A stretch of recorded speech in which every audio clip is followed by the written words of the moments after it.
Father චිත්‍රපටය ගැන කතා කරනකොට චුට්ටක් පිටිපස්සට යන්න වෙනවා අතීතයට. දැන් මම දරුණු චිත්‍රපටි රසිකයෙක්, විශේෂයෙන්ම මේ සිංහල චිත්‍රපටි දෘඩ රසිකයෙක්. ඉතින් කෙසේ වෙතත් එහෙම චිත්‍රපටි රසිකයෙක් වෙලා ඉඳලා චිත්‍රපටියක නිර්මාණාත්මක පාර්ශවයට යම් දායකත්වයක් දෙන්න පුළුවන් වීම පෞද්ගලික වෙන විදිහක භාග්‍යයක්. එතකොට ඒ භාග්‍යය උදා වෙන්න ඇත්තට මට මේ ෆාදර් චිත්‍රපටියත් එක්ක කියලා මෙතෙක් චිත්‍රපටි නරඹලා තිබුණාට චිත්‍රපටයකට කොහොමද නිර්මාණාත්මක දායකත්වය දෙන්නේ කියන තැනදී චමින්ද ජයසූරිය සහෝදරයා ආරාධනා කරනවා මේකේ ගීත කීපයක් ලියන්න.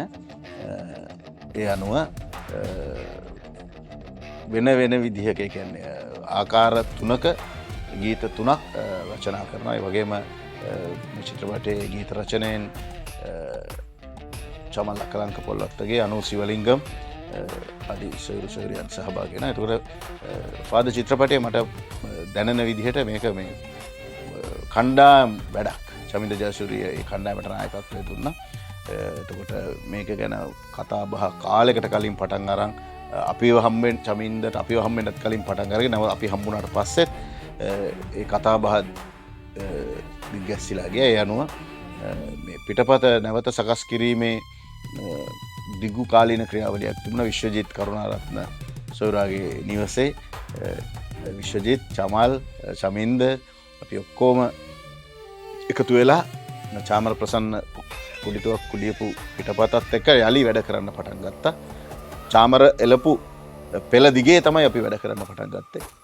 ඒ අනුව ඒකයි මම කියන්නේ මේක ඇතුලේ ලොකු සාමූහික ශ්‍රමයක් තියෙනවා. ඒ ක්‍රියාවලියේ දිගට යනකොට තමයි දෙබස් රචනය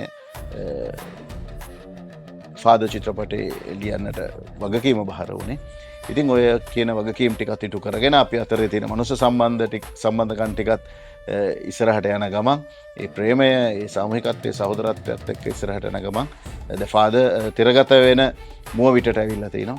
ඉතින් අපි ගොඩක් අය එකතු වෙලා ගොඩක් වැඩ කරපු චිත්‍රපටයක්.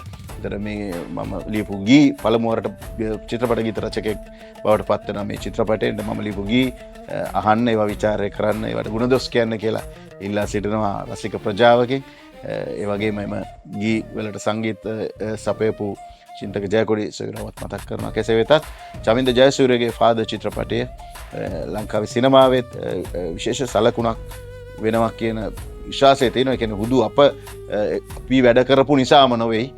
යම් ආකාරයක තෙවැනි ඇසකින් බැලුවත්, සිද්ධියෙන් උඩට ගිහිල්ලා කුරුළු ඇසකින් බැලුවත් පේනවා මේක සලකුණු සහගත වැඩක්.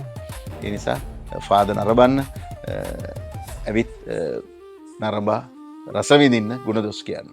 ස්තුතියි.